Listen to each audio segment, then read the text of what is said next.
김지혜 돌직구쇼에 오신 여러분 반갑습니다. 김지혜입니다. 저는 오늘도 이곳 광화문 청계광장에 나와 있습니다. 햇살은 굉장히 따뜻하고 기온도 상당히 좋습니다. 완연한 봄 날씨가 찾아왔습니다. 그런데 이 상춘계 꽃놀이를 떠났던 일행들이 코로나19 확진 판정을 받았다라는 소식도 들어와 있습니다. 긴장이 조금 느슨해지는 경우도 날씨 탓 때문에 있지만 꽃놀이 갔다가 코로나19 확진되면 나만 손해일 뿐 아니라 주변 사람들에게도 영향을 미친다는 점 우리가 다시 한번 되새겨야 할 것 같습니다. 총선이 다가가고 있습니다. 그런데 N번방 사건으로 상당히 뜨겁습니다. 이 N번방 사건에 유력 용의자가 체포됐지만 여전히 해야 할 일은 많은 것 같습니다. 더군다나 유력 용의자 조모 씨가 두 얼굴의 사나이였습니다. 잠시 후에 그의 정체에 대해서 밝히겠습니다. 전 비가 오나 눈이 오나 매일 아침 이곳에서 여러분을 기다리겠습니다.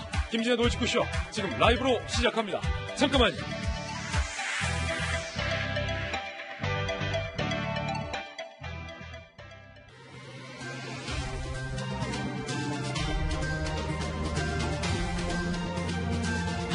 신문 읽어준 남자입니다. 코로나19가 전 세계적으로 이 확진이 되면서 예정돼 있던 도쿄올림픽을 연기해야 하는 것 아니냐라는 목소리까지 나오고 실제 도쿄올림픽 연기 검토에 들어갔다는 소식이 들어와 있습니다. 동아일보입니다.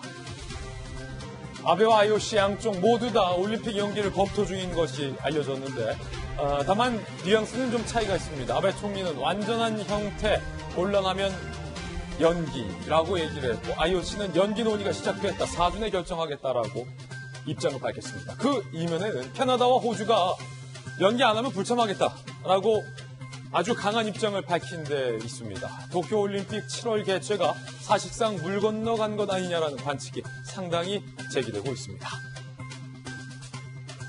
코로나19 확진이 무섭습니다. 전 세계 체육인들이 한자리에 모이고 올림픽 팬들이 한자리에 모이는 그 행사야말로 코로나19와 관련돼서 위험할 수 있다는 판단을 IOC가 하고 있는 것 같습니다. 다음 신문입니다. 이번엔 경향신문입니다. N번방 사건 결국 국민의당 안철수 대표에 이어서 문재인 대통령도 언급을 했습니다. 사실상의 주범 용의자 조모 씨를 붙잡았지만 박사 하나 잡았다고 끝난 게 아니다라고 경향신문은 쓰고 있습니다. 텔레그램에서 활동하던 피의자들이라는 표현이 나왔어요. 한 명에 의해서 운영되는 게 아니라는 겁니다. 플랫폼을 옮겨서 또 다른 N번방을 만들고 있다. 표현의 자유, IT 장려 명분 때문에 이 피해자 보호는 뒷전이다. 범죄를 방관한 격이다라고 경향신문을 쓰고 있고요.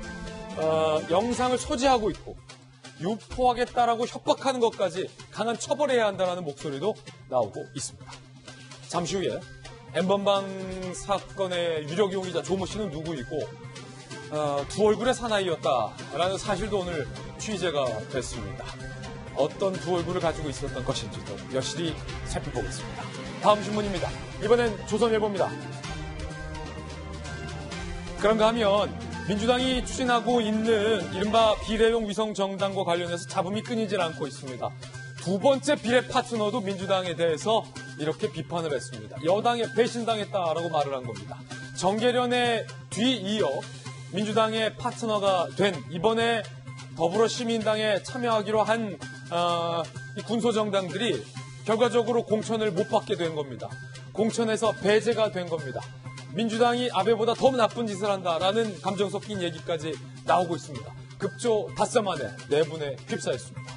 잠시 후에 이야기 나눠보겠습니다. 그런가 하면 또 다른 위성정당 아니냐라는 논란이 일고 있는 더불어시민당에 이어서 열린민주당. 이게 많으니까 이미 헷갈려. 열린민주당에 대해서도 이해찬 대표는 총선 끝나고 하나로 하면 된다라고 사실상 두 개의 위성이라는 발언을 해서 또 논란이 되고 있습니다. 잠시 후에 이야기 나눠보겠습니다. 다음 신문입니다. 이번엔 한겨레 신문입니다. 미래한국당 비례 당선권 후보 통합당 입맛대로 대거 교체. 한겨레 신문은 이렇게 썼는데 결국은 명단이 조정됐죠. 황교안 대표 그리고 염동열 인재영입위원장이 영입했었던 그 원안 그대로 상향 조정이 됐습니다. 그리고 한선교 대표와 공병호 전 공관위원장이 작성했던 야심차게 영입했던 사람들은 후순위로 밀렸습니다. 20위권 안에 통합당의 인재 영입 7명이 다 들어갔습니다. 윤주경 관장 같은 경우는 21번에서 1번으로, 이종성은 22번에서 4번으로, 지성호, 최승재, 전주혜, 허나 이분들도 안정권 안으로 전진 배치가 됐습니다. 반면 박근혜 전 대통령의 변호인인 유영하 변호사는 이번에도 배제됐습니다. 다음 신문입니다. 이게 마지막 신문이었군요. 지금까지 신문 읽어주는 남자였습니다. 네, 오늘 아침 저와 함께 등판한 등판 선수 소개하겠습니다. 저희 돌직구쇼 전담 변호사, 화요일의 남자 김광선 변호사님 나오셨습니다. 어서 오세요. 그리고 여의도 정치 콘서트계의 제갈공명 윤 선생, 윤태곤 실장님 나오셨습니다. 네, 그리고 고시 3관왕 국회의원 출신의 고승덕 변호사님 나오셨습니다. 그리고 전직 앵커 출신 한양대학교의 장희영 교수님과 또 서울대 의학박사 출신 기생충 박사님, 서민 교수님 나오셨습니다. 모두 어서 오세요. 네, 이분들 모시고 오늘의 키워드 3가지도 이야기 나눠보겠습니다. 첫 번째 키워드는 이겁니다. 연기. 결국 코로나19 때문에 올림픽도 연기되게 됐습니다. 아직 확정은 안 됐습니다만 연기될 가능성이 상당히 높다고 합니다. 두 번째 키워드는 전원조사라는 겁니다. 세 번째 키워드는 연합. 물음표가 붙었습니다. 연합정성의 비상이 걸린 겁니다. 잠시 후에 상세한 이야기들 나눠보겠습니다. 김지현 돌직구쇼 오늘 톱뉴스로 시작합니다.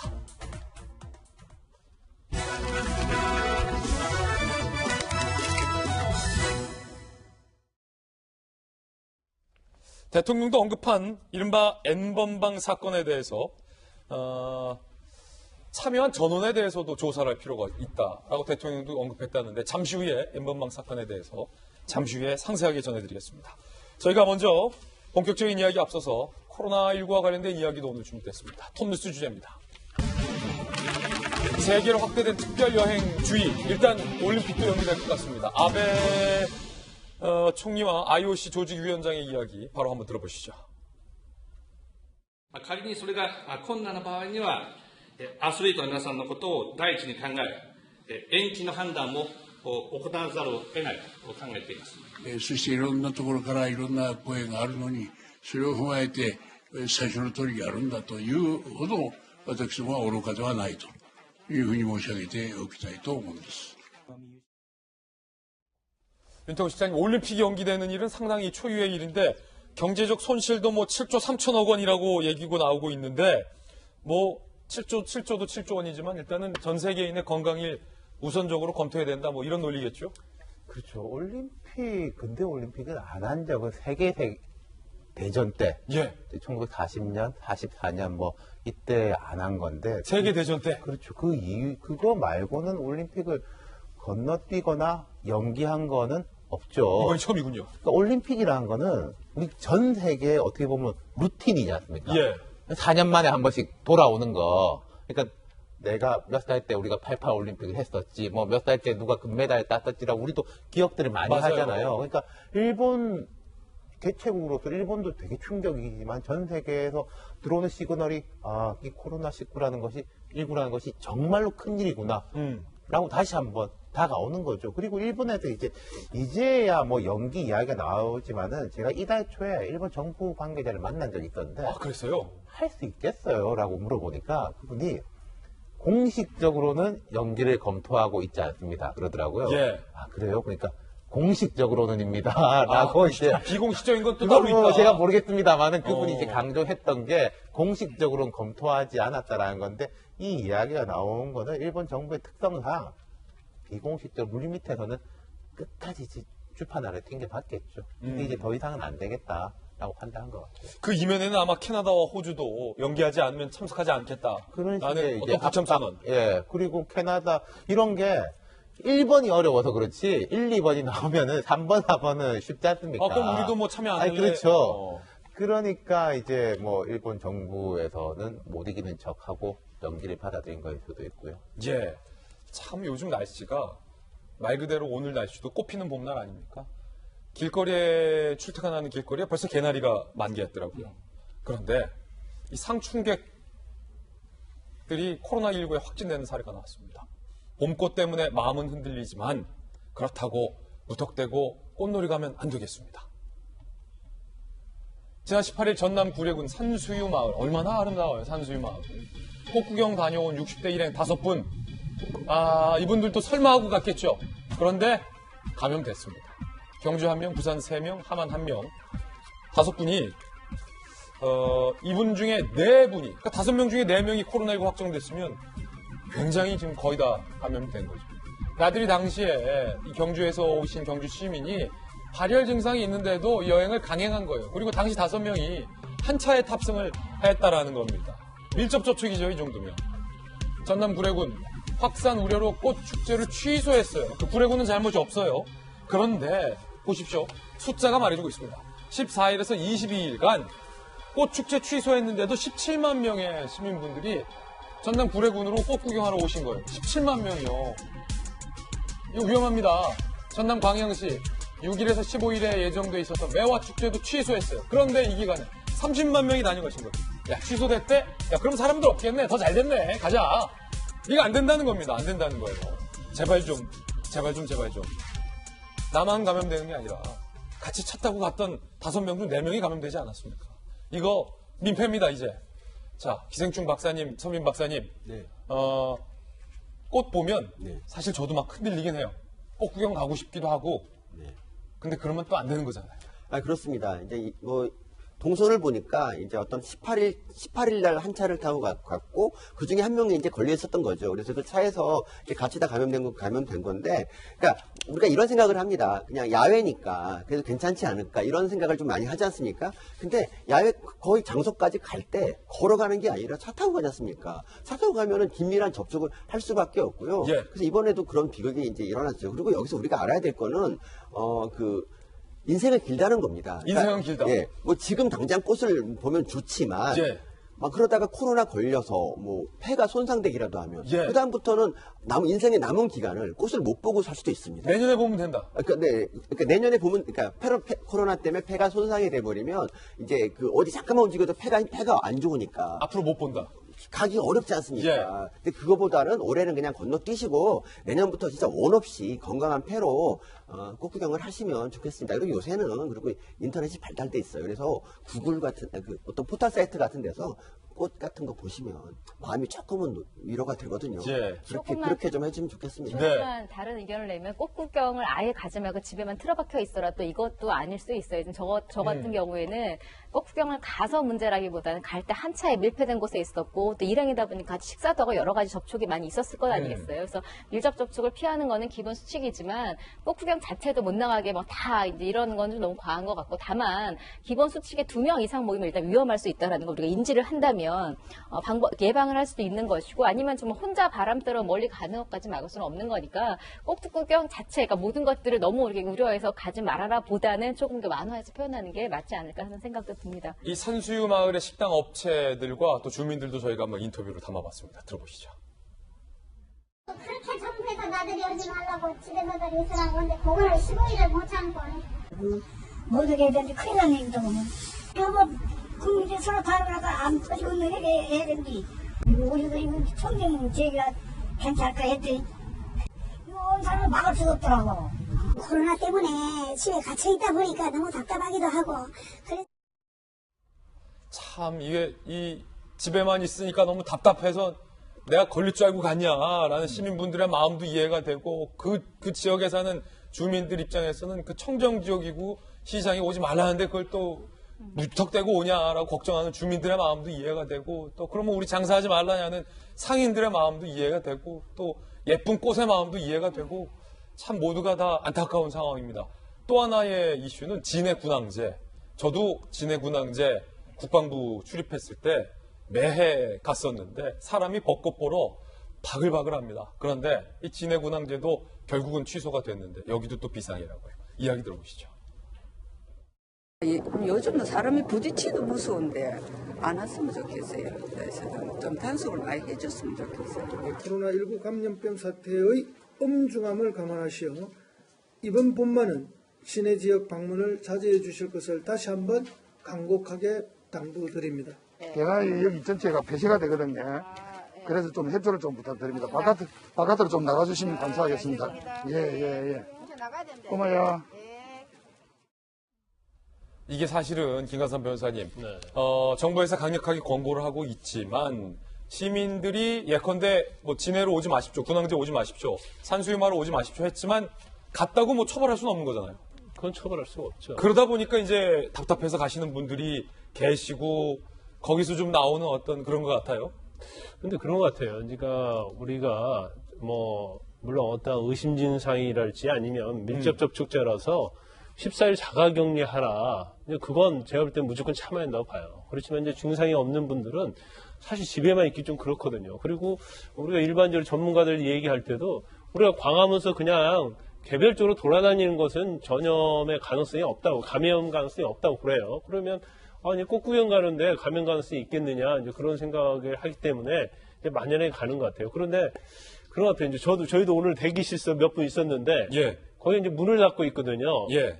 그러면 사실 그 중에 누가 사실 증상이 없다더러 문제 있을 수 있는 거거든요. 우리 중에? 그렇죠. 예. 그래서 문을 열어놓자 제가 제안을 했어요. 그래서 문 열고 저희가 오늘. 예. 그래서 제가 제안해서 이제 문을 열고 같이 얘기를 하고 그랬었는데 이제 그런 것처럼 똑같죠. 아까 우리 장 교수님께서 얘기하신 것처럼 가서 돌아다니고 바람을 쐬는 것은 제가 볼 때는 굉장히 바람직하다고 봐요. 근데 문제는 뭐냐면 가는 과정이죠. 그럼 차 갈 때 혼자 가는 게 아니잖아요. 그리고 그냥 집안 가족끼리, 그러니까 평소 때 방에서 같이 한 집에서 생활하는 사람끼리 간다 하면 또 모르겠지만 대부분 어머님 모시고 가고 주위 사람들 야 같이 놀러 가자 하고 가거든요. 그러니까 그러다 보니까 이제 이런 경우가 좀 생기고 또 가면 또 밥 안 먹을 수 없잖아요. 예. 그럼 식당 가면 사람들이 꽉 차 있어요. 그럼 위험해요, 사실은. 그럼 밥 먹으면서는 또 우리가 마스크 쓰지 못하잖아요. 그러면 사실은 감염에 노출될 위험이 굉장히 많다는 거죠. 그래서 만약 가게 된다 하더라도 혼자 가든지 도시락을 싸갖고 가든지 그래서 우리가 아무리 지나치게 걱정한다 하더라도 지나치지 않다. 그걸 좀 명심해야 할 것 같아요. 지금은 어쨌든 상당히 모두가 다 조심을 해야 한다라는 건데 예컨대 이런 경우는 어떡합니까? 의심 증상이 있는데도 불구하고 동행자들한테 이야기하지 않고 같은 차를 타고 어딘가를 갔어요. 그래서 같이 동행해 있던 사람들도 결과적으로 특정인 때문에 감염이 됐다라고 했을 때 감염된 사람이 감염을 시킨 사람에게 뭔가를 문제 제기를 하거나 법적으로 피해 보상을 요구한다거나 그런 일도 발생할 수 있는 겁니까, 그러면? 있죠, 충분히. 충분히 있다. 그렇죠. 이제 형사적으로 상해나 과실로 인해서 상대방의 어떤 몸에 신체 완전성을 해했느냐 하면 사실은 범죄 행위도 될 수 있는 거고요. 근데 이제 거기까지 이걸 적용하기는 쉽지 않지만 내가 의심 증상이 있고 차를 같이 타고 밥을 같이 먹고 커피를 마시면 상대방이 충분히 감염될 가능성이 있다는 걸 예견할 수 있는 거거든요. 예. 그러면 나중에 감염된 사람이 피감염자가 그 감염을 전파한 사람에게 손해배상을 충분히 청구할 수 있어요. 예. 그리고 그것만 입증이 되면 또 손해배상을 해줘야 하는 거죠. 그렇군요. 자, 지금 각 지자체에서는 제발 올해도 오지 마시라라는 당부를 하고 있는 상황입니다. 잘 유의해야겠습니다. 그런가 하면 박원순 서울시장이 준칙을 지키지 않은 특정 교회들을 향해서 그 교회에서 예배를 본 신도도 300만 원의 벌금을 부과하겠다라고 밝혀서 이게 논란이 되고 있습니다. 특정 조치를 지키지 않은 교회에 대해서 예배를 금지하는 것까지 구상권을 청구하는 것까지는 합리적일 수 있는데 신도 개개인에게까지 수백만 원의 벌금을 물리는 것이 과연 적절한가에 논란이 일고 있는 겁니다. 4월 5일까지 예배 등 1차 활동을 못하는 집회금지 행정명령을 발동했는데 어길 경우 예배를 본 신도 개개인에게도 최대 300만 원의 벌금을 부과하겠다. 확진자 발생 시 확진자와 접촉자 전원, 치료비 일체, 방역비도 청구하겠다라고 이야기를 한 상황입니다. 지난 주말 서울 시내의 스크린 골프장 등 각종 체육시설이 정상 영업을 했다고 해요. 상당수는 방역 지침을 지키지 않았는데 유독 교회에만 박원순 시장이 가혹한 자태를 들이대는 거 아니냐라는 논란도 일고 있습니다. 특히 신도 개개인에게까지 수백만 원의 벌금을 물리는 것에 대해서 한국교회 언론의 측은요. 유독 교회 대상으로 예배 중단 요청은 기독교에 대한 탄압이며 교회에 대한 부정적 시각을 고조하려 한다는 합리적인 의심을 사게 한다라고 반발을 하고도 있는 상황입니다. 고승득 변호사님. 네. 사실 이제 교회 문제를 떠나서 이제 한번 예를 들면은 교실에서 애들이 20명이 와구락을 떠들어요.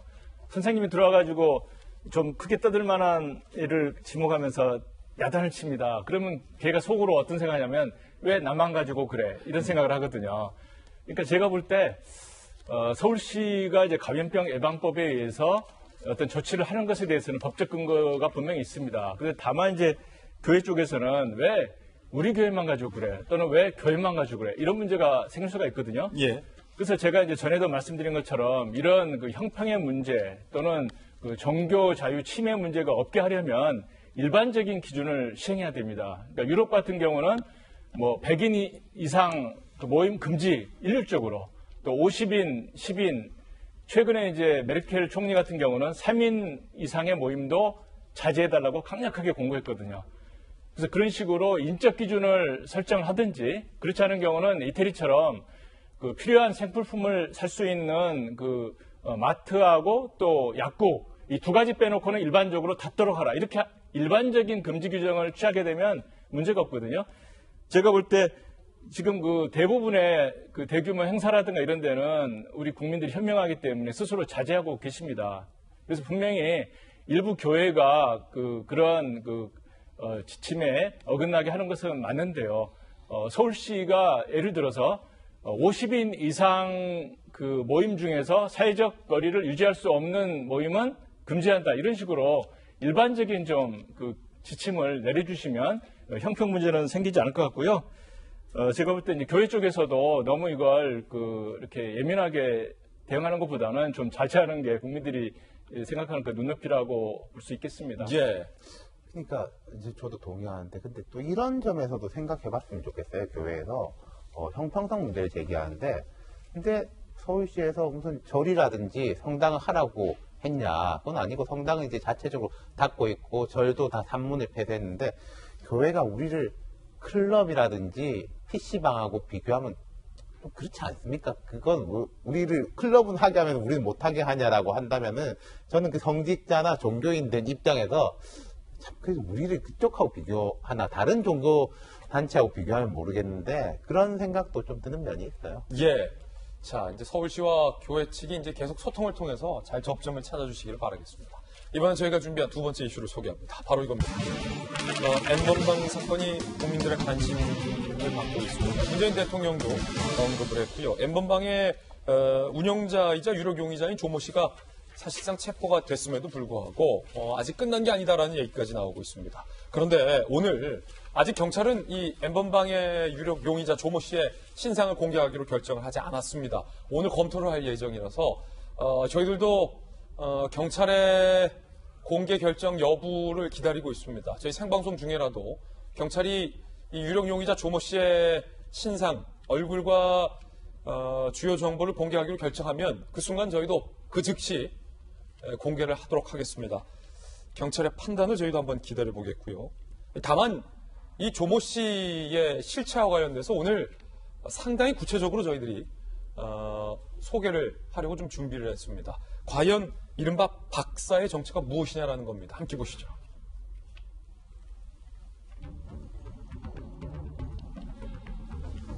미성년 여성들과 또 수많은 여성들의 나체 사진을 입수해서 그걸 빌미로 협박을 해서 상당히 가학적인 학대 영상을 찍고 이를 돈 받고 유포한 조모 씨, 박사 이른바 25살입니다.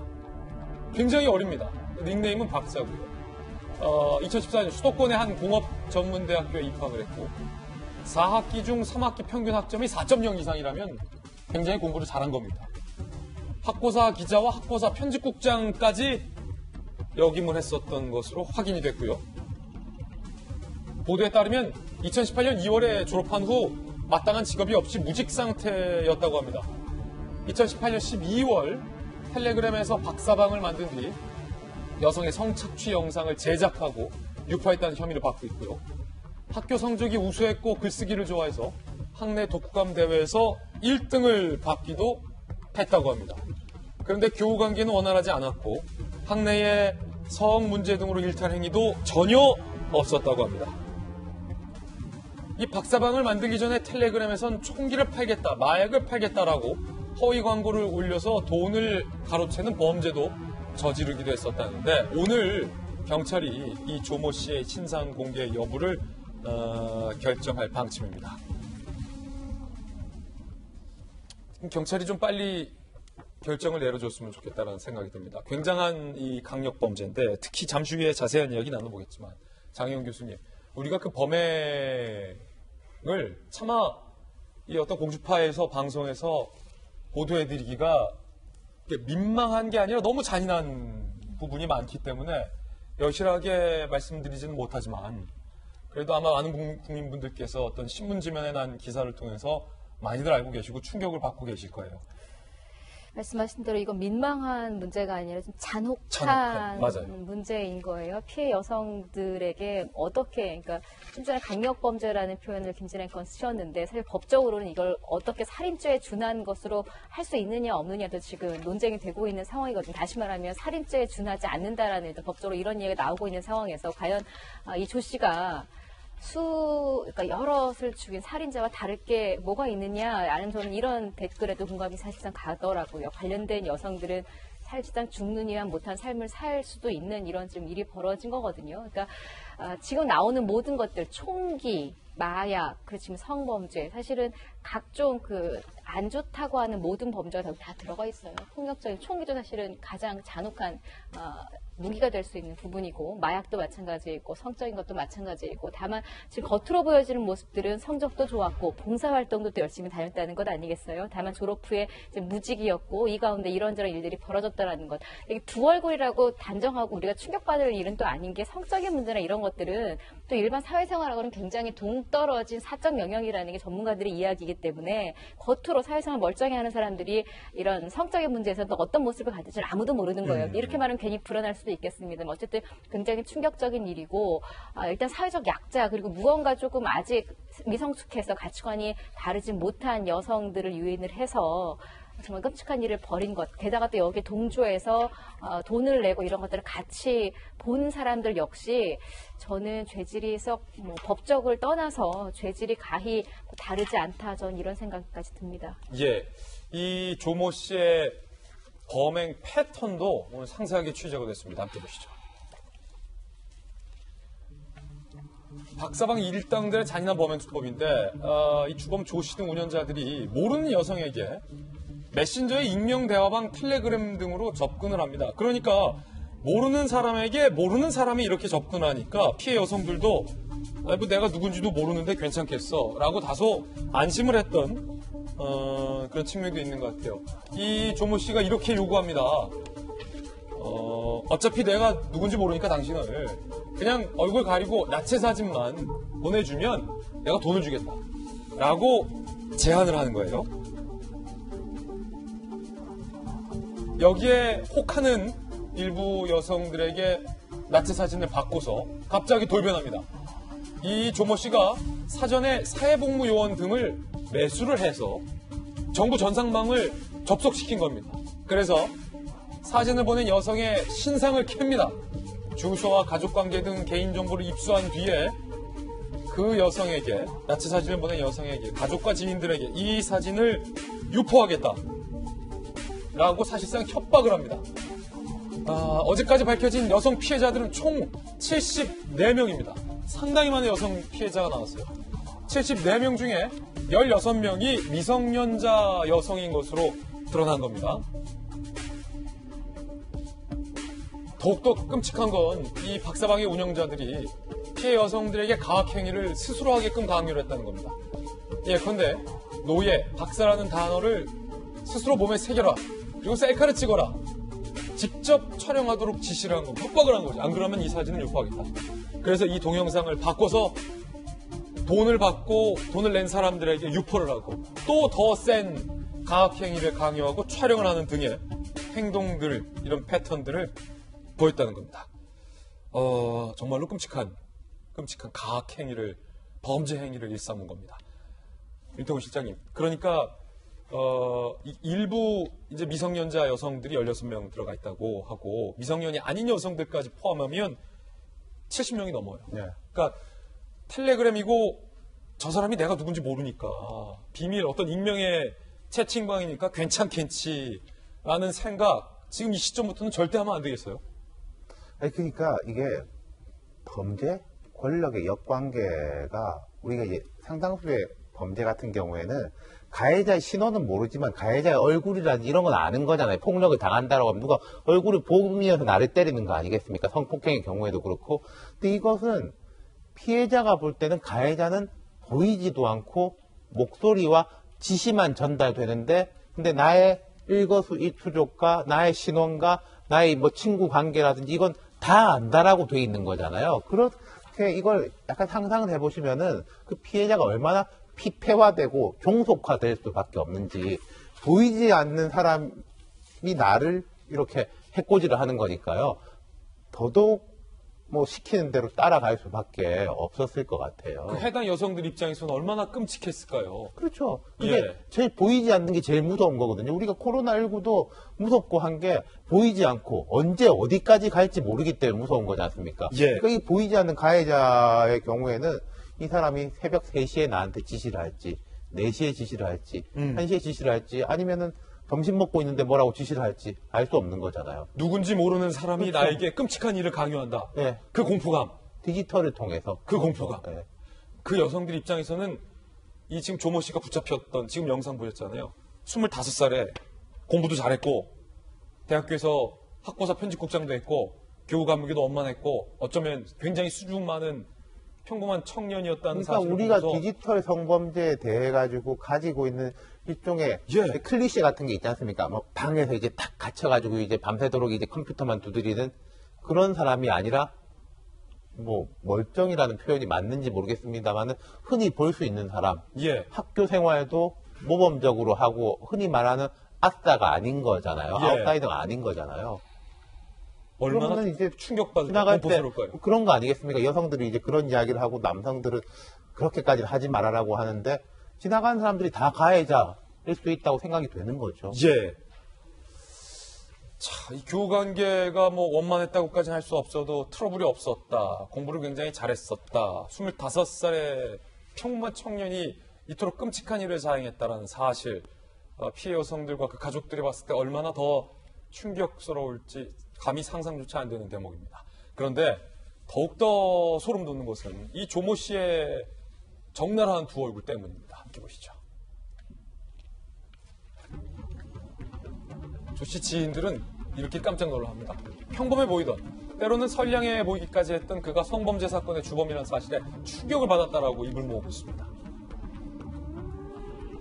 2017년 10월에 이 조모 씨가 군 전역 후 봉사활동을 하고 싶었다며 인천의 한 봉사단체를 방문해서 봉사활동을 시작합니다. 그런데 이 N번방을 운영하면서 때로는 미성년 여성들에게까지 이른바 가해 활동을 하던 그 범죄 시기와 이 봉사단체에서 봉사를 했던 시기가 상당수 겹친다는 거예요. 운영 중에도 범죄 중에도 장애인을 상대로 봉사활동을 펼쳤다는 겁니다. 봉사단체 부팀장까지 맡았다는 거예요. 작년 11월 보육원 관련 매체 인터뷰 내용에 보면요. 여러 사람에게 많은 도움을 받아 나 역시 도움을 주고 싶다는 생각하다가 봉사활동을 시작했다. 보육원 아이들과 형, 동생, 오빠, 동생도 편안히 즐길 수 있었고 앞으로도 봉사를 삶의 일부로 여기고 해나가겠다. 라고 인터뷰까지 했었습니다. 이것만 보면 얼마나 모범적이고 바른 청년입니까? 봉사단체 관계자들은요. 박사방 피의자의 이름을 알고 혹여 보육원 아이 중에 피해자가 있을지 우려돼 경찰에 직접 신고를 했다라고도 밝혔습니다. 섬 교수님, 이 이중적인 생활, 이중 생활, 이 조모의 심리 상태도 상당히 의문점이지만 그 보육원과 장애인 단체에서 내가 평소 착한 오빠로 따랐고 착한 형으로 따랐었던 그 아이들의 입장에서 봤을 때 전 차마 그 아이들이 이 뉴스를 안 봤으면 좋겠어요. 그러니까 너무 끔찍하지 않습니까? 자기한테 따뜻한 그런 사람이 알고 보니까 이제 변태 성범죄자였다는 게.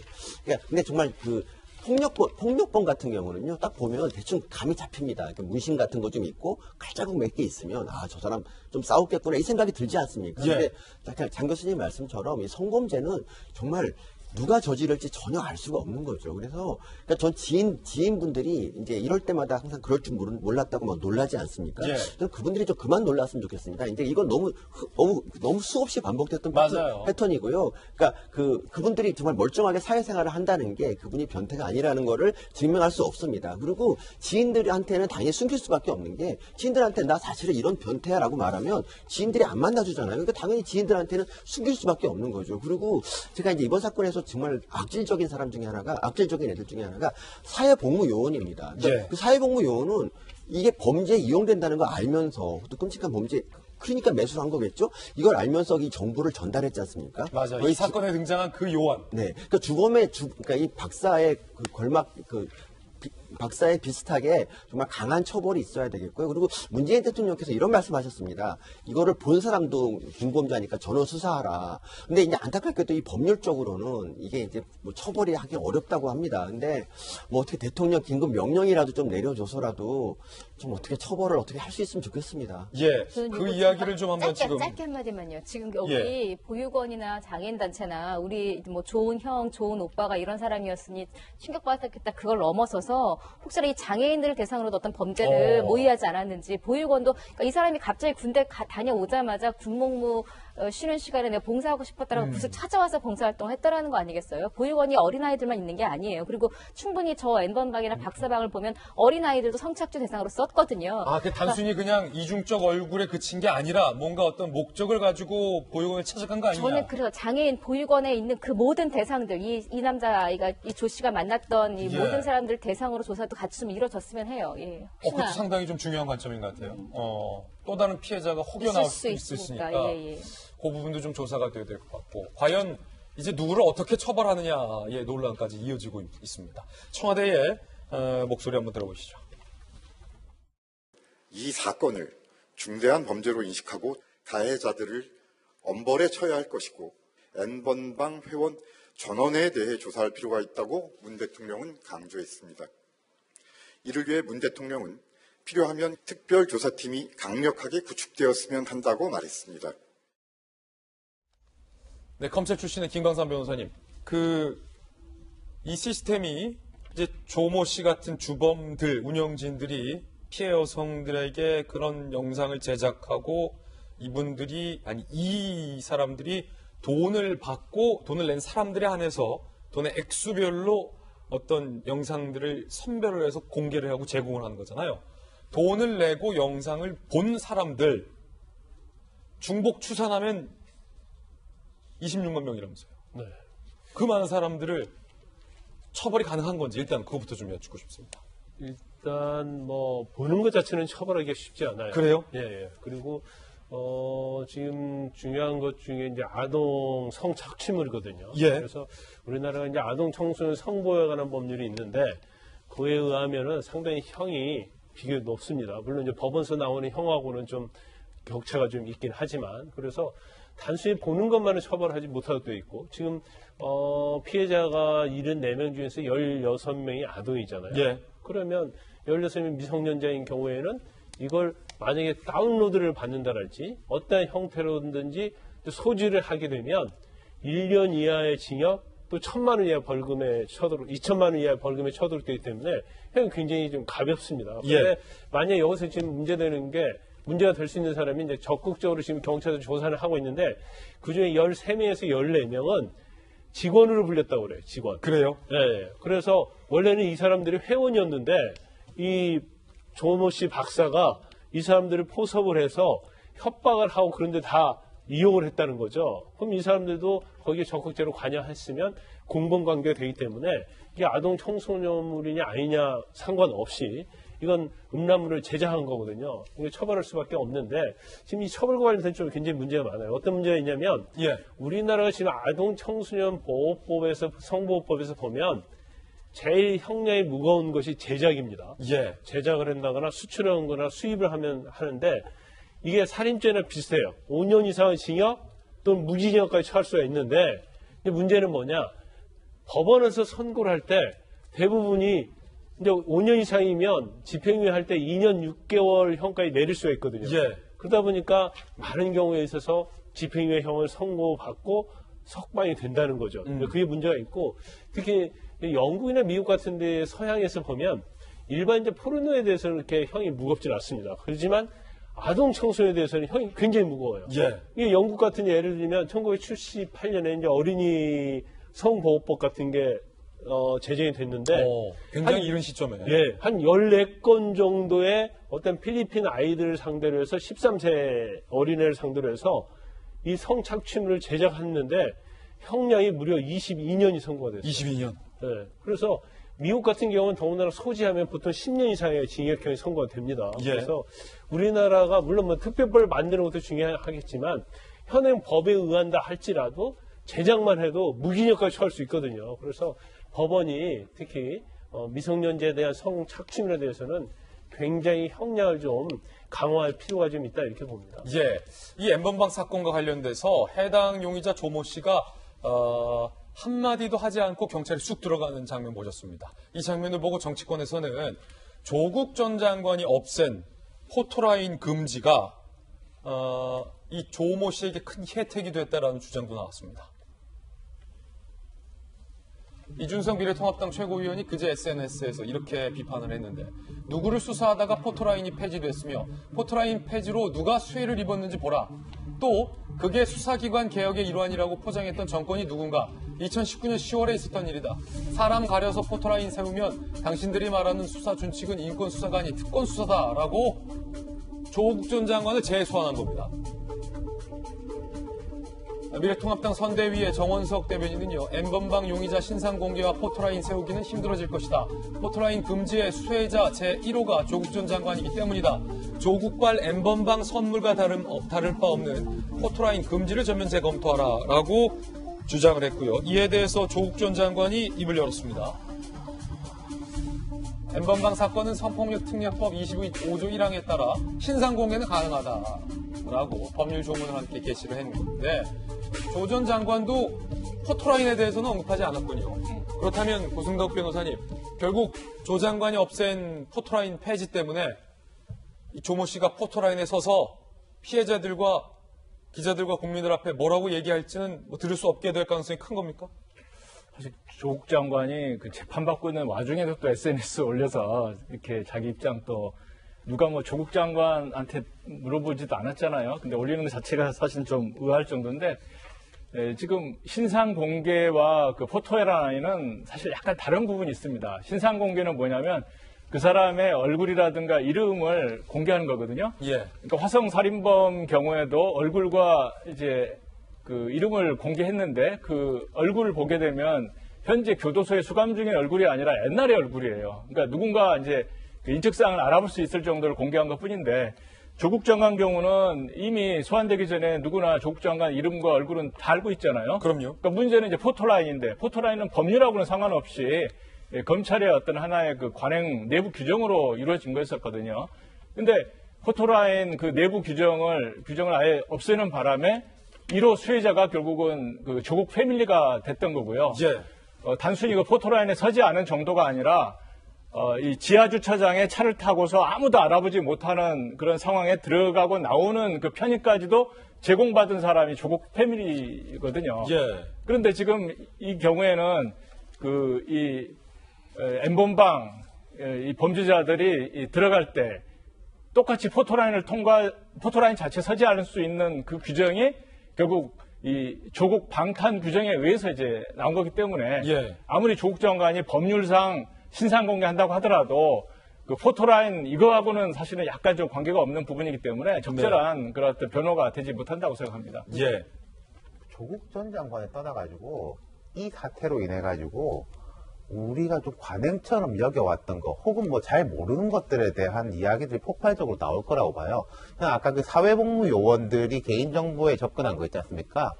불법입니다. 원래 공무원이라든지 거기 정보 접근이 인증 가능한 사람만 돼 있는데 관행적으로 그 업무 보조를 하는 사회복무 요원들한테 아이디나 접근권을 줘가지고 업무 보조를 시키는 거거든요. 그런 게 없었으면 사회복무 요원들이 그 개인정보에 접근을 할 수가 없어요. 근데 다 사실 열어줬기 때문에 그런 데 대한 문제 제기 같은 거. 그리고 국회 법사위에서 뭐 이 문제가 나왔는데 이렇게 뭐 잘 안 다뤄졌다. 제가 이렇게 보면은 제가 이제 40대 중반인데 저도 이렇게 공부하면은 이게 무슨 말이겠구나 이해를 하는데 예. 한 50대 중반 이상의 이제 국회의원들은 성인지 감수성에 대해서 요즘 공부를 많이 하셨는데 디지털 범죄에 대해서 감이 잘 안 오는 거예요. 이걸 보면서 이게 이런 일이었구나. 우리가 그때 들었던 게 이거였었어? 라고 하는 분들이 상당히 있는 거예요. 뭐 안철수 대표 이런 이야기 나오지만 그분은 좀 디지털 감수성이 있는 분이고 그때 법사위에서 주로 다뤄졌던 거는 제 기억으로는 그 페이크 포르노라고 해가지고 음란물에다가 뭐 연예인이라든지 사진을 합성해가지고 하는 경우에 처벌을 어떻게 해야 되느냐. 그럼 이거를 이제 의원들이 볼 때 개인이 그냥 해가지고 들고 있는 것도 그 처벌을 해야 되나? 뭐 돌려보는 거하고 개인이 갖고 있는 건 다르지 않냐? 이런 식의 이야기가 있었는데 지금 그게 이제 맹비난을 받고 있는데 그런 부분, 디지털 감수성에 대한 문제, 그리고 더 나아가서요. 코로나19하고 겹쳐져가지고 전 세계적으로 우리나라도 이게 많이 바뀔 겁니다. 지금까지 우리는 표현의 자유, 익명성이 개인의 권익을 보호하는 거라는 게 전 세계적 통념과 인권이지 않습니까? 근데는 이제 이런 익명성이라든지 감시 사각지대라는 것이 인권을 오히려 보호하지 못하는 거 아니냐. 또 코로나19 같은 경우에도 그렇죠. 유럽 같은 데서도 우리도 한국이라든지 싱가포르처럼 개인 동선 다 밝히고 통제해야 되는 거 아니냐라는 식으로 세계가 바뀔 거예요. 예. 이른바 포토라인 금지 특혜 논란 잠시 후에 저희가 미처 못다한 이야기는 라이브 방송 2, 3말로에서 또 상세하게 다뤄보겠습니다. 이번에 저희가 준비한 다음 이슈입니다. 본격적인 선거 조직 전입니다. 제목을 이렇게 다뤄봤습니다. 배신당한 두 개의 비례 파트너.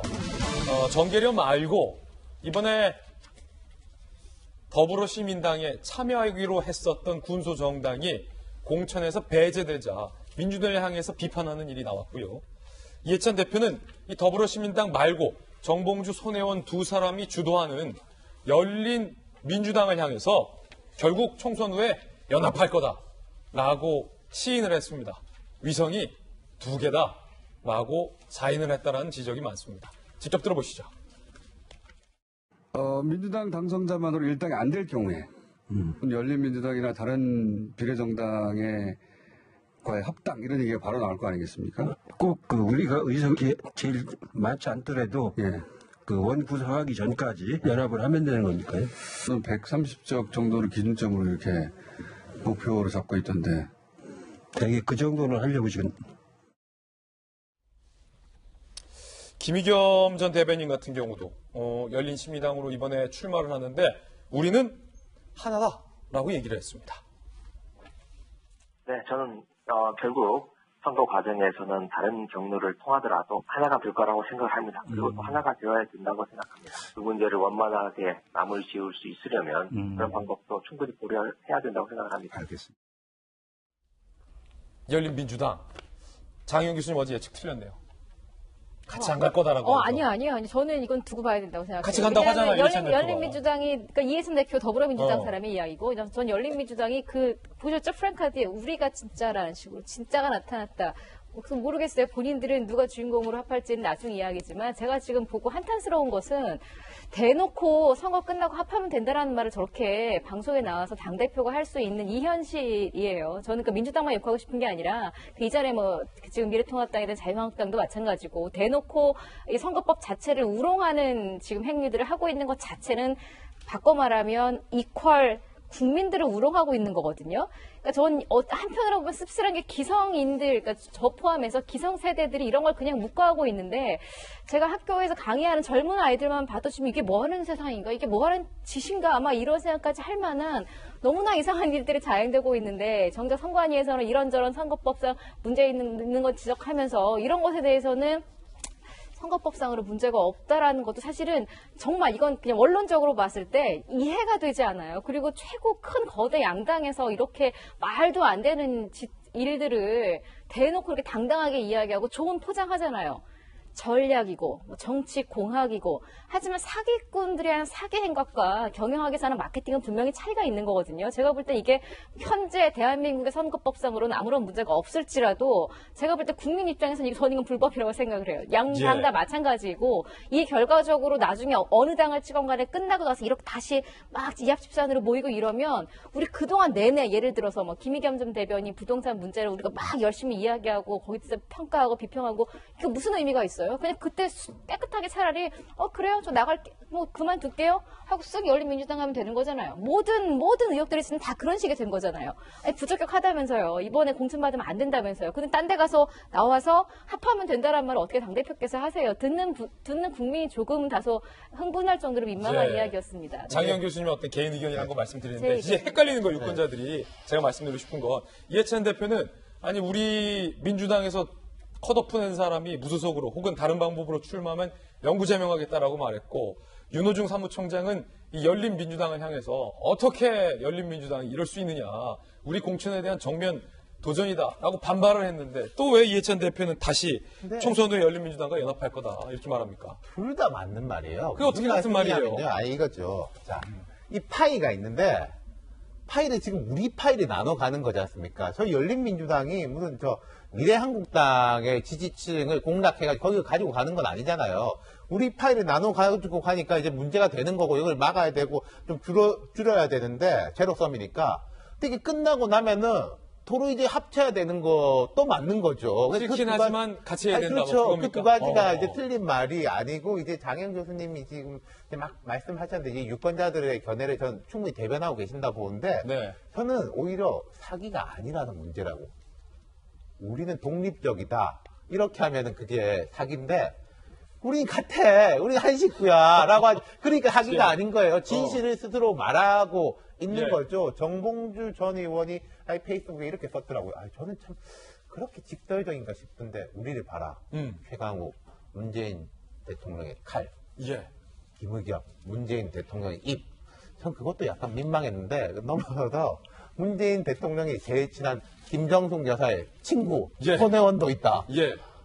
그러니까 그거는 사기가 아닌 거예요. 너무 이거를 이제 드러내는 거인 거죠. 이게 예를 들어서 이분들이 있지만은 우리는 청와대하고 아무 관계도 없고 민주당하고도 아무 관계도 없고 한국 정치의 발전과 정치 개혁을 위해서 이 자리에 섰다라고 하면은 이거 좀 사기 아닌가라고 의심할 수 있겠지만은 아니잖아요. 요거 다음 장 보면요. 정봉주 전 의원이 이렇게 페이스북 썼다는 거예요. 방금 말씀하신 게.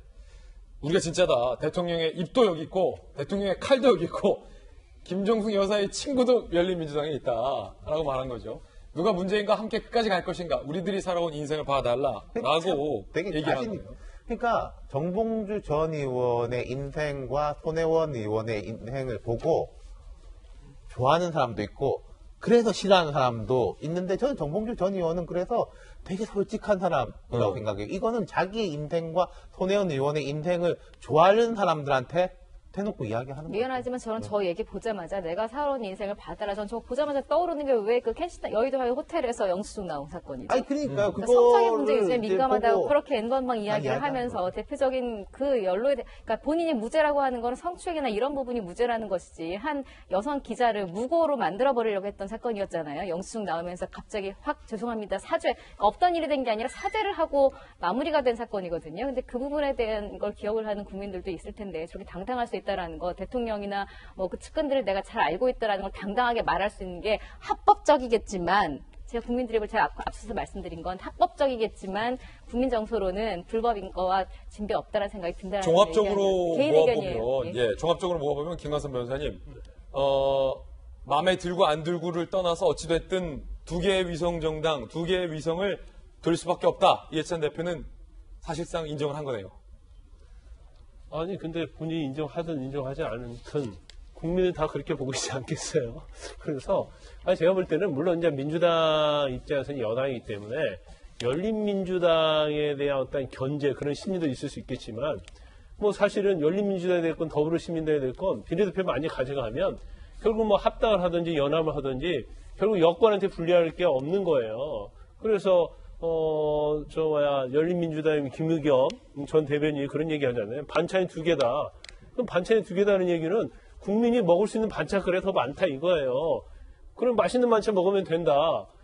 근데 그렇게 오히려 국민을 위한 것처럼 얘기를 하고 있단 말이에요. 근데 저는 이번 선거를 그냥 단적으로 표현을 하고 하면 21대 총선은 국민 우롱 선거다. 이렇게 한마디로 제가 정의를 좀 내릴 수 있을 것 같아요. 사실 그 선거법 개정 과정에서 얼마나 동물국회 하면서 얼마나 많은 얘기가 있었고 많은 논란이 있고 많은 싸움을 했습니까? 그리고 우리가 정말 그 선거법 개정의 어떤 명분의 취지가 그것이 원래 들었다면 굉장히 좋은 거였죠. 왜냐하면 소수정당일지 그런데 왜 의석 분배를 해서 결과적으로 거대 양당의 어떤 폐해증을 막자고 했는데 결과적으로 이게 완전히 죽도 밥도 안 되고 잡탕밥이 돼버렸단 말이에요. 참 김관삼 변호사님 오늘 발언이 너무 세가지고 이거는 김관삼 변호사님 개인 견해다라고. 아니 전체적으로 보면 알겠습니다. 선거법이 잡탕밥이 됐다는 알겠어요. 얘기고 그 저번 유권자 입장에서 보면 너무 헷갈리는 거예요. 오케이. 내가 누구 지지자다고 하는데 어떻게 가일지를 모르는 거죠. 알겠습니다. 어쨌든 우리 패널분들의 개인적인 견해라는 거 감안하시고 들어주시기 바라겠고, 이 열린민주당에서 공천을 받았던 6번 순위로 공천을 받았던 주진영 전 한화증권 대표의 이른바 과거 이력 논란이 지금 문제가 되고 있습니다. 음주운전 이력하고 아들의 한국 국적 포기가 논란이 되고 있는데 이 부분을 또 본인 입으로 이야기를 했어요. 들어보시죠. 2008년인가에 제가 음주운전으로 면허정지를 받았죠. 제 아들이 2005년인가에 그 국적법 바뀔 때 그때 한국 국적을 포기를 했습니다. 제 친구인 박선수 의원한테 얘기를 인턴 자리 혹시 비어 있느냐? 마침 그 자리가 비어 있다고. 그래서 이걸 내 딸이 지금 국회 인턴을 재직 중입니다. 이게 본인의 입으로 지금 이야기를 한 부분인데 논란이 커질 것 같아서 이 부분을 삭제했다가 논란이 되니까 다시 이 동영상을 공개했다라고요, 서민 교수님? 네.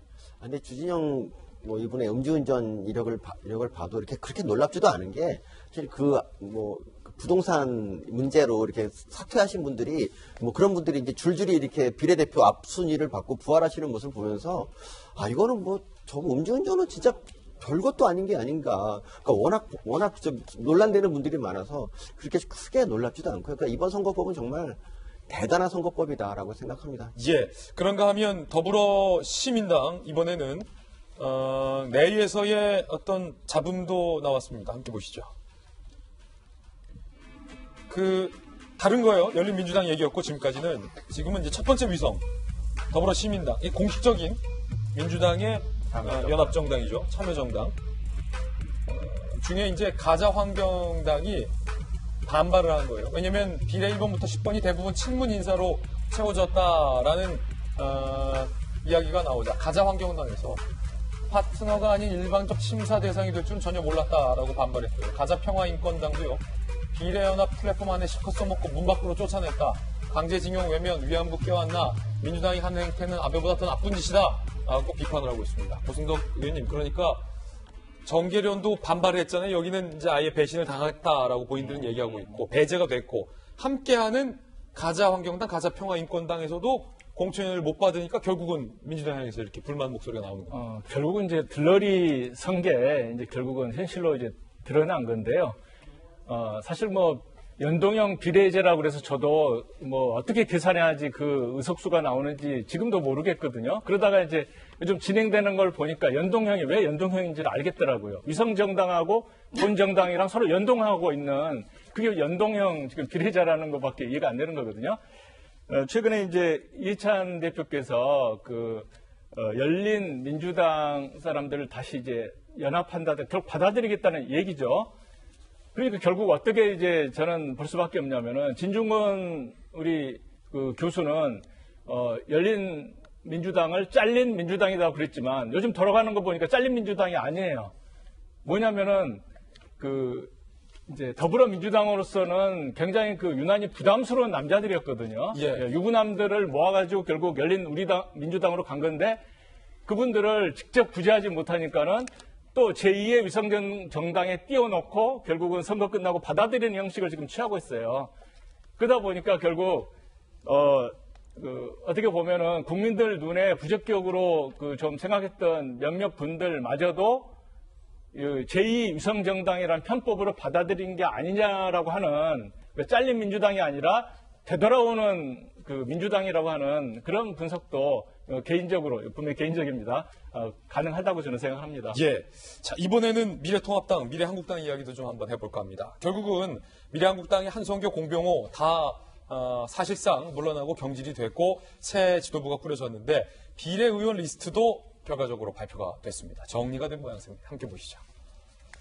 자, 안정권 밖에 저 멀리 후순위로 한성교 대표 등에 의해서 밀렸던 윤주경 전 독립기념관장이 비례 1번을 받았고요. 그리고 역시 밀려났었던 탈북자 출신의 지성호 대표도 12번 안정권 안으로 들어왔습니다. 전주혜 전 판사도 15번에 들어왔고, 그리고 허은하 한국이미지사회연구소장도 아예 명단에서 이름 볼 수 없었는데 19번 안으로 들어왔습니다. 이로써 황교안 영입 리스트들이 대거 안정권 안으로 들어왔다라는 분석이 현재 나오고 있고요. 정치권 내에서는 황세모는 옛말이다라는 얘기가 나오고 있습니다. 황세모가 이제 동그라미도 아니고 X도 아니다. 약간 좀 뭐 중간 지역, 어중간하다라는 이름의 황세모라는 건데 이게 다 옛말이다라는 겁니다. 황교안 대표가 이번에 한성교 지도부를 사실상 강하게 경질하고 해체해버렸던 것, 그리고 통합행심 관계자는 기계적 균형보다는 자신을 믿고 따르는 이들을 적절히 안배하면서 정치도 결국 사람이 한다는 것을 황 대표가 이해하는 과정이 아니겠는가라는 얘기도 나오고 있는 상황입니다. 그런가 하면 공천 과정에서의 잡음도 여전한데 그 이야기는 잠시 후에 한번 이야기 나눠보겠고요. 지금 윤태곤 실장님, 미래한국당 쪽의 비례 명단, 결국 조정된 명단은 어느 정도 좀 예견된 명단이었죠? 그리고 이게 비례 명단, 이 두 가지가 있는 건데, 어쨌든 여기도 위성정당인데, 직영점, 제가 이제 몇 번 표현한 대로, 참, 잡음이 덜한 거예요. 가치적으로 뛰어나다가 아니라, 잡음이 덜하다는 겁니다. 이 구분을 이제 하시기 바랍니다. 직영점이니까 잡음이 덜한 것이고, 두 번째는 이게 비례 쪽에서는, 원래 이게 순서를 바꿔도 반발이 덜 일어날 수밖에 없는 게, 공천 떨어지면은 그 사람들 세력이 있잖아요. 또 이제 경력이 있는 사람들이고, 예를 들어서 뭐 내가 대구 경북에서 삼선 의원인데 나를 따르는 사람들이 이렇게 있고, 또 인천에 저 누굽니까 윤상현 의원 같은 경우에 2,650명하고 같이 탈당을 했거든요. 세가 있는 거잖아요. 대단하네요. 근데 비례 후보들은 보통 개인인 거죠. 개인이니까 개인의 반발이 있고 분통이 터지겠지만은 뭐 어쩔 수 없는 것이고, 여기서 지금 보면은 뭐 친황, 비황 이렇게 이야기들은 나옵니다만, 이제 과거식으로 하면은 친박, 비박식의 또 개판은 아니기 때문에 밀려나는 사람들이 조직적으로 뭔가 뭉쳐서 반발하기도 어렵고, 그러니까 여기는 뭐 그냥 넘어가는 거죠. 그러니까 환경 세다 뭐 이런 말까지 나오는 거고요. 예, 종합해 보면 김광선 변호사님, 앞서서 이제 좀 뭐 비유를 해주시긴 했지만 위성이 지금 몇 개냐? 그걸로 가지고 좀 구분이 될 것 같아요. 그러니까 미래한국당 쪽은 위성이 지금 하나인 거고, 직영점. 미래한국당인 거고, 민주당 같은 경우는 이제 두 개의 위성. 뭡니까? 더불어시민당과 열린민주당. 그러니까 사실 유권자들은 좀 헷갈릴 수밖에 없다라는 취지의 말씀을 아까 하신 거죠? 그렇죠. 아니, 제가 아까 뭐 약간 잡탕 그런 얘기가 언론에 나온 얘기예요. 그래서 선거법에 대해서 제가 그런 얘기를 한 것이고, 지금 아마 제가 볼 때는 이 비례대표 자체가 지나치적으로 이제 중도 어떤 스윙보터라고 할 수 있는 중도 유권자가 아니고, 자기 지지자들만을 목적으로 좀 순번이 정해지고 비례대표 후보를 좀 선정을 했다는 그런 느낌이 드는데. 그렇군요. 이 명단이. 그렇죠. 근데 여당 같은 경우 아까 제가 말씀드린 더불어시민당이나 이제 열린민주당 같은 경우에는 굉장히 여당을 지지하는 층에서는 굉장히 좀 헷갈릴 것 같아요. 어디를 투표를 던질지. 제가 볼 때는 뭐 둘 중에 하나는 무조건 표를 줄 거라고 봐요. 그런데 일단 여당인 민주당에서는 일단 더불어시민당에 이제 방점을 두고 있잖아요. 그런데 한편으로 보면 열린민주당을 보면 굉장히 조국 수호를 하고 색깔이 너무 뚜렷하단 말이에요. 그러면 여당 지지층에서도 경우에 따라서는 그리 옮겨갈 수 있는 그런 상황이 된단 말이에요. 그런데 중도층에 대해서는 저는 약간 부정적인 영향을 미칠 수 있다고 봅니다. 왜냐하면 너무나 더불어시민당 같은 경우에는 선정 과정에 있어서도 뭐 한 이틀 만에 비례대표 순서를 정하고 후보자를 정하게 되면 이게 검증이 되었냐 문제가 첫째 있고요. 지금 언론에 보면 사실 제일 중요한 검증 중에 하나가 전과거든요. 그런데 사실은 전과 조회를 하려고 하면 시간이 좀 걸리거든요. 경찰서에 다 떼와야 하는데. 아, 그래요? 그런데 만약에 저런 식으로 급작스럽게 갑자기 정해놓고 나중에 이제 비례대표 정식으로 선관위에다가 전과 범죄 경지죄를 제출하기도 했거든요. 그런데 본인이 말하지 않았던 이런 것들이 드러나게 되면 결과적으로 비례대표 순번이랄지 아니면 유성정당이라 할지라도 그건 굉장히 많은 영향이 있겠죠. 예.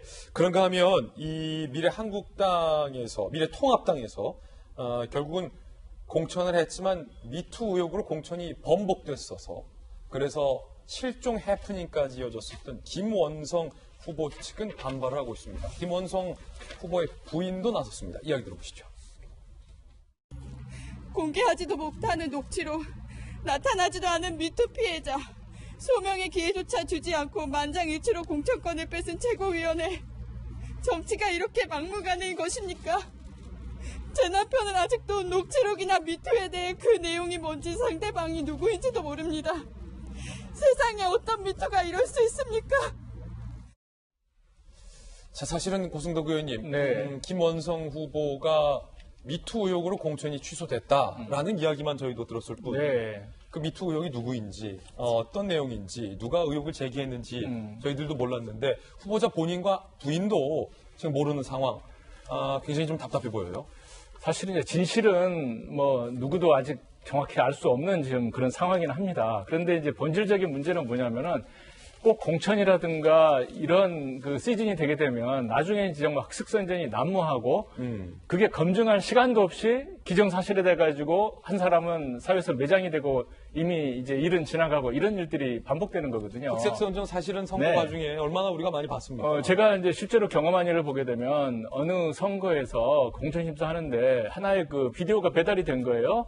그러면서 상대방의 이 비디오에서 지금 성추행하고 있는 이 남자가 이 후보자다라고 지목을 한 거예요.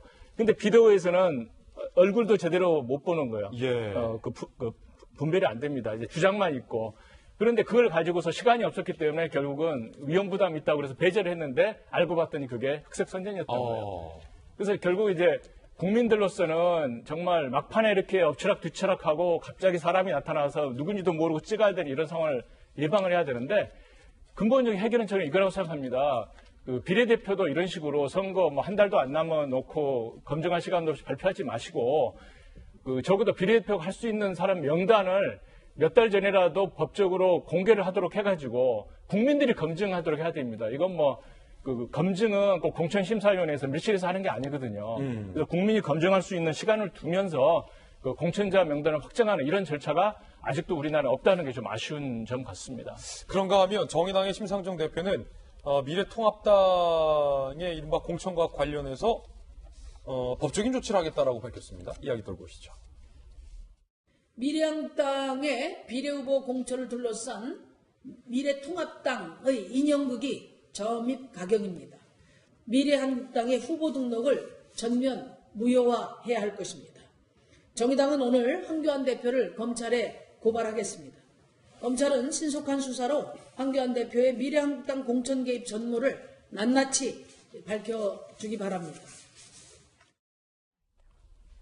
지금 심상정 대표 같은 경우는 윤태호 실장님, 먼저 번은 이제 민주당을 향해서 이른바 비례연합정당을 향해서 맹 비판을 했었고 이번에는 미래통합당의 황교안 대표를 향해서 비판했는데 양쪽 모두한테 정의당은 좀 불만이 많은 분위기예요. 네, 그렇죠. 뭐 정의당으로서는 이번 선거법 개정의 최고 수혜자가 될 것 같았고 또 이 정의당이란 딱 정당뿐만 아니라 이제 소수 정당, 지금까지 득표율에 비해서 과소로 의석을 받을 수밖에 없었던 그런 정당들이 수혜자가 될 것 같았는데 거대 정당들이 위성 정당을 만들어 버렸으니까 뺏긴 거죠. 그래서 이게 제일 불만인 것인데 그리고 또 양당이 막 티격태격해서 강하게 원심력들이 높아지고 자기 지지층을 흡수하다 보니까 정의당은 또 쪼그라들고 있는 상황인 거죠. 예.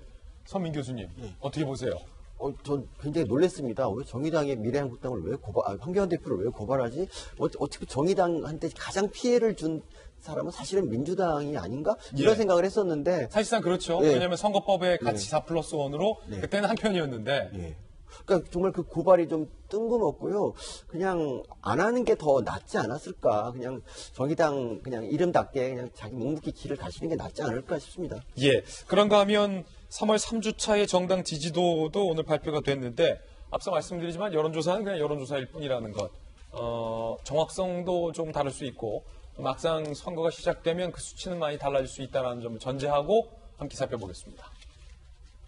보시면 뭐 양당의 지지율도 지지율이지만 정의당의 지지율이 많이 떨어지고 있다는 것을 좀 주목을 할 필요가 있을 것 같아요.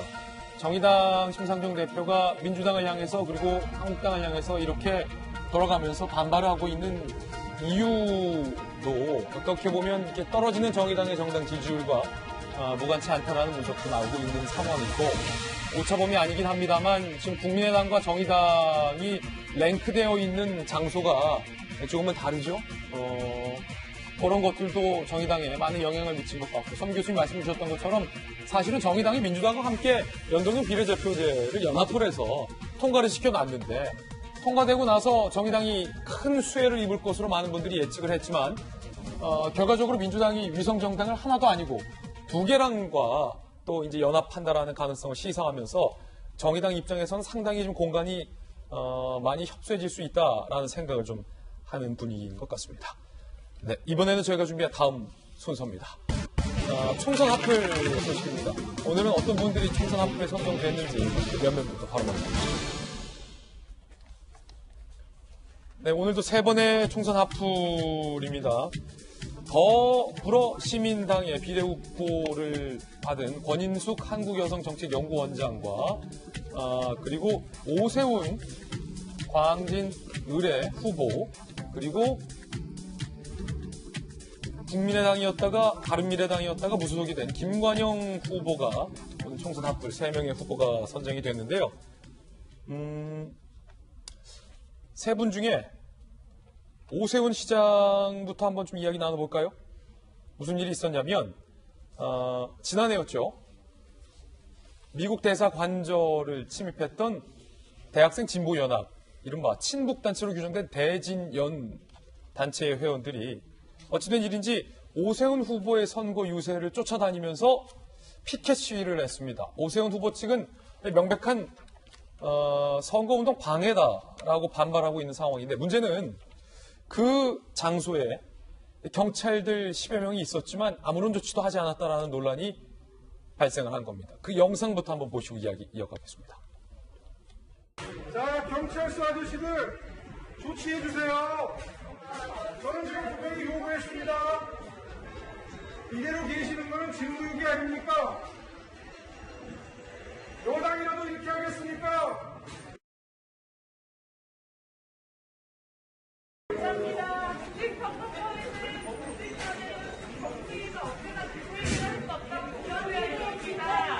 제 입장은 블로그에 올려놨습니다. 지금 이런 행위는 명백하게 선거운동 방해입니다.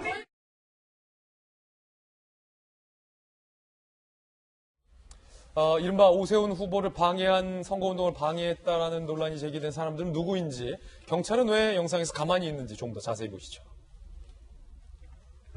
서울 대학생 진보연합이고요. 지난해 10월 주미 대사관절에 난입했던 대학생 단체고 대표적인 친북단체로 분류가 되어 있습니다. 지난 19일 이 대진연의 SNS 보면요. 오세훈 잡으러 갈 참가자를 모집한다는 글이 올라왔고요. 오세훈 후보가 지난해와 올해 자신이 거주하는 아파트 청소원 경비원 등 5명에게 명절 때 이제 5만 원에서 10만 원권을 건넨 것을 문제 삼는데 선관위는 이 같은 대진연의 유세 방해 행위는 불법이라고 경찰에 공문을 보낸 상황입니다. 그런데 보셨던 것처럼 경찰이 현장에서 별다른 제지를 하지 않고 그냥 지켜만 보고 있다는 거죠.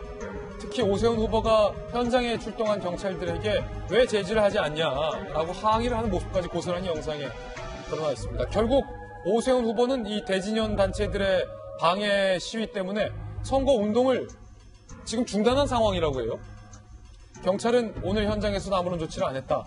직무유기하고 방조하도록 지시한 책임자를 밝히고 수사할 때까지 선거운동을 중단한다라고 밝힌 상황입니다. 일단 윤태호 실장님, 대진연 단체 회원들의 저 같은 행동은 선관위가 밝혔던 명백한 불법이죠. 그럼요. 그 오세훈 후보의 그 혐의라고 할까요? 아파트 경비원들한테 이제 명절 떡값을 준 거 비판할 수 있습니다. 그리고 선거운동이라는 것은 누구를 당선시키게 하거나 낙선시키게 하는 행위입니다. 저분들이 개인의 뭐 SNS를 쓴다든지 이런 거 충분히 할 수 있어요. 또 심지어 예를 들어서 오세훈 후보가 떨어진 자리에서 1인 시위를 할 수도 있어요. 근데 그거는 이제 현행법으로 좀 뭔가 애매한 지점이 있겠는데, 하지만 지금 보시면 오세훈 후보 측보다 대진현 측이 더 많아요. 저거는 오세훈 후보의 그 정치 행위, 선거 운동을 방해하는 거거든요. 그렇군요. 우리나라 법뿐만 아니라 외국에서도 선거 운동 방해에 대한 법률을 보통 매우 엄격하게 제재를 받습니다. 그럼 자기의 이제 표현의 자유를 보장하는 게 아니라 남의 표현의 자유를 억압하는 행위이기 때문이거든요. 그렇군요. 이거는 뭐 오세훈이 아니라 뭐 다른 후보에 대해 가지고 예컨대 고민정 후보가 있는데 보수단체 회원들이 뒤에 가가지고 무슨 뭐 문재인 대통령 책임져라라는 이야기하면은 그건 해서는 안 되는 행위인 거예요. 그런 관점에서 접근해야 되는 거죠. 이건 뭐 여야의 문제, 오세훈 후보가 떡값을 준 게 뭐 맞냐 틀렸냐라는 문제로 접근할 바가 아닌 거예요. 법적으로 이제 짧게 한 말씀 드리면 업무방해 그런 죄도 될 수 있지만 저건 공직선거법에 선거 자유 방해죄라는 조항이 명백하게 있어요. 그래서 저기 오세훈이라는 이름이 안 써있다 하더라도 오세훈 시장이 피켓 들고 선거운동을 하고 있잖아요. 근데 그거 둘러싸고 있으면 그 자체가 선거할 수 있는 자유를 방해하는 거단 말이에요. 그리고 제가 알기로는 한 10년 이하 징역에 처하도록 되어 있는데 형량도 상당히 무겁습니다. 그래서 경찰 자체가 단지 오세훈 이름이 없기 때문에 우리가 이거 처벌할 수 없다. 그리고 방관하는 건 잘못된 거라고 보고, 제가 볼 때는 저렇게 해서 오히려 오세훈 후보가 표가 떨어질까요? 저는 그렇지 않다고 봐요. 오히려 저런 식으로 계속적으로 하면 동정표가 있을 수 있고, 저기에 이제 반감을 가지는 그러한 유권자들이 있기 때문에 오세훈 후보한테 득이 될 수도 있다고 봅니다. 저는. 그리고 이건 저 심각하게 보는 게요. 예를 들어서 위성정당을 어디서 만드니까 그럼 우리도 해야지 따라가잖아요. 저거를 그대로 두면은 전부 다 따라할 겁니다. 여냐 야냐를 물론이고 표적을 삼아가지고 똑같이 하겠다라는 게 시작될 거기 때문에 경찰 빨리 막아야 될 거예요. 예. 잠시만요. 대진현 측은 불법이 아니다. 국민들에게는 누구나 자신의 의사를 표명할 권리가 있다라고 뭐 주장하고 있다는 점도 말씀을 드리겠습니다. 대진현이 한 얘기 제가 지금 전하려고 했는데, 국민이 선거에 자신의 목소리를 내는 건 당연한 권리라고 했는데, 방해하는 것과 내가 누구를 지지합니다라고 투표를 하는 거는 다른 권리입니다. 선거에 대한 권리는 아마 누구를 지지할지 표를 찍어라 이런 의미가 될 것 같고요. 지금 저 부분에 저는 경찰이 처음에는 제지를 안 했다는 거 아니겠어요. 경찰의 얘기는 이거였대요. 오세훈 후보 측에 따르면 선관위에서 불법이 아니라고 해서 수사를 안 했다라는 경찰의 입장이라면, 오세훈 후보 측이 광진구 선관위에 이의 제기를 하니까 막상 또 광진구 선관위에서는 공직선거법 위반 행위를 중지하라고 대진현에 보냈다라는 건 공직선거법 위반했다라고 또 광진에서 본 거거든요. 그러니까 이렇게 서로 선거 앞두고 후보가 토론회를 하고 오세훈 후보를 지지할 이런 문제가 아니라 어느 후보가 나왔건 거기에 출동해 있는 경찰들이 선거법을 제대로 숙지하지 못했다라는 의미인 것인지, 아니면 선거법을 알지만 광진구 선거위원회에서 잘못 알고 있었다라는 것이, 이렇게 혼란스러운 것 자체가 전 시스템의 문제라는 생각도 듭니다. 그런가 하면 더 시민의 비례 후보인 권인숙 한국여성정책연구원장도 논란입니다. 이 비례대표로 출마하기 위해서는 공직자 사퇴 시한이 있는데 그걸 어겼다는 거죠. 한 달 전에 사퇴를 했어야 하는데 명단 결정되고 명단이 발표되는 당일에 이른바 번개 사직서를 제출했다는 논란이 일고 있는 상황입니다. 고승덕 변호사님, 네. 그러면 안 되지 않습니까? 사실 공공기관 관련 또 선거법 이렇게 종합해서 보게 되면은 정부가 자본금 또는 이제 그 기본 재산의 절반 이상을 출연한 기관에 대해서는 한 달 이내에, 한 달 이전에 이제 사퇴를 하도록 되어 있습니다. 그런데 지금 논란은 한국여성정책연구원이 그 기관에 해당되는 건지, 그래서 이제 과연 정부가 2분의 1의 자본금을 가지고 있는 기관인지가 아직도 논란이 되고요. 제가 언론 이렇게 뒤져보니까 그 부분은 명확하지 않은 것 같습니다. 그러니까 그 부분은 빨리 선관위에서 확인해 보시고 빨리 정리해 주셔야 될 것 같습니다. 예, 그런가 하면 민주당이었다가 국민의당이었다가 바른미래당이었다가 무소속이 된 김관영 예비후보의 발언도 기사가 되고 있습니다. 당선이 되면 민주당에 복당하겠다라고 밝힌 건데, 그러면 민주당이었다가 국민의당이었다가 바른미래당이었다가 무소속이었다가 다시 승리를 하게 된다면 이제 민주당이 되는 상황이라 기사가 좀 보도가 되고 있는 것 같습니다. 시간 관계상 여기까지만 해야겠군요. 저희는 6조 광고 후에 돌아오겠습니다. 잠시 후에 뵙죠. 네, 오늘 저희가 준비한 소식들 모두 다 전해드렸습니다. 잠시 후 시작되는 2사말루 라방에서는요, 아까 못다한 이야기, 그 엠번방에 관한 조금 더 구체적인 이야기 들어가 보겠고, 그리고 조국 전 장관이 결국은 소환됐어요. 다시 정치적으로. 그 포토라인 금지, 엠번방 유력 용의자 조모 씨가 포토라인에 못 서게 되는 거 누구 탓이냐라는 공방까지 상세하게 전해드리겠습니다. 지금 2사말루로 들어와 주시기 바라겠습니다. 저희들은 내일 아침 9시 15분에 풍성한 소식 들고 인사드립니다. 오늘 하루는 분명 어제보다 나을 겁니다. 좋은 하루 되십시오. 건강한 하루 되십시오. 감사합니다.